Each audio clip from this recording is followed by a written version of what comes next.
أشهد أن لا إله إلا الله ونصلي على رسوله الكريم أما بعد فأعوذ بالله من الشيطان الرجيم بسم الله الرحمن الرحيم وعن عمران يعني ابن حسين رضي الله عنه قال رسول الله صلى الله عليه وسلم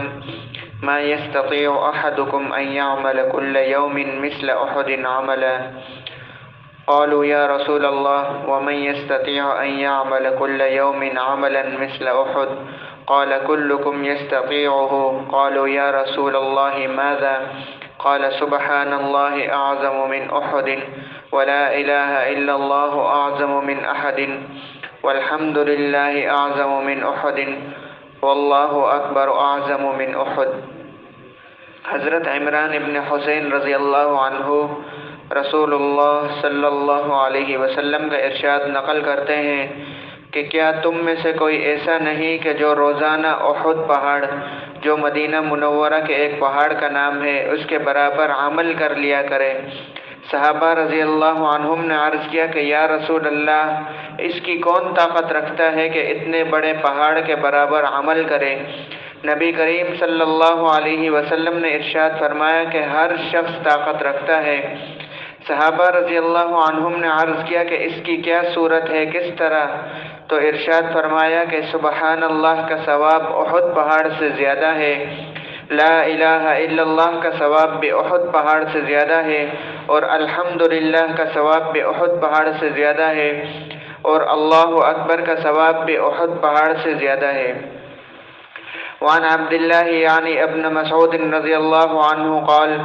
إن الله قسم بينكم أخلاقكم كما قسم بينكم أرزاقكم وإن الله يؤتي المال من يحب ومن لا يحب ولا يؤتى الإيمان إلا من أحب فإذا أحب الله عبدا أعطاه الإيمان فمن ظن بالمال أن ينفقه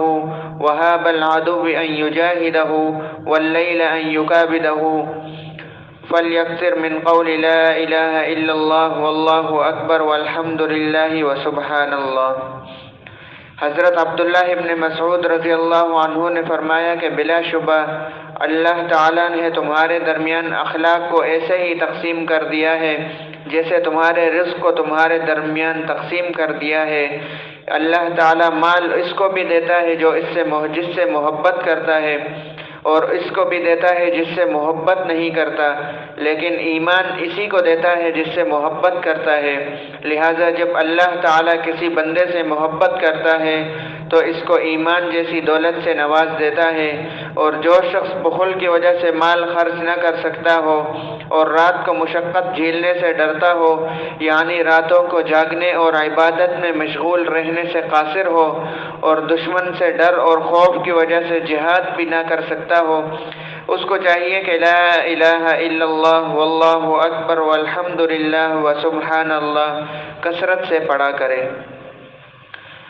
وعن ابی المنذر الجہنی رضی اللہ عنہ قال قلت یا نبی اللہ علمنی افضل الکلام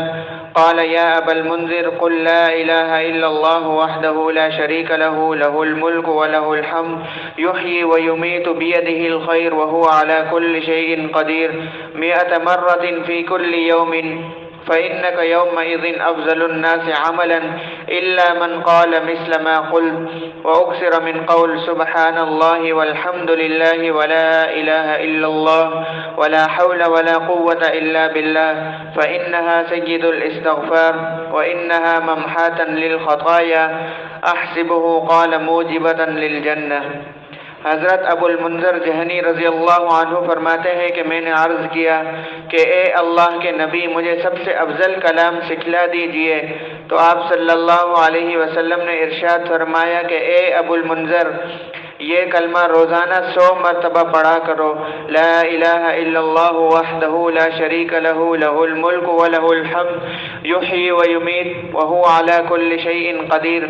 جس دن تم نے 100 مرتبہ اس کلمے کو پڑھا، اس دن تم سب سے افضل عمل کرنے والے ہوگے، سوائے اس شخص کے جس نے تمہاری طرح یہ 100 مرتبہ پڑھا ہو۔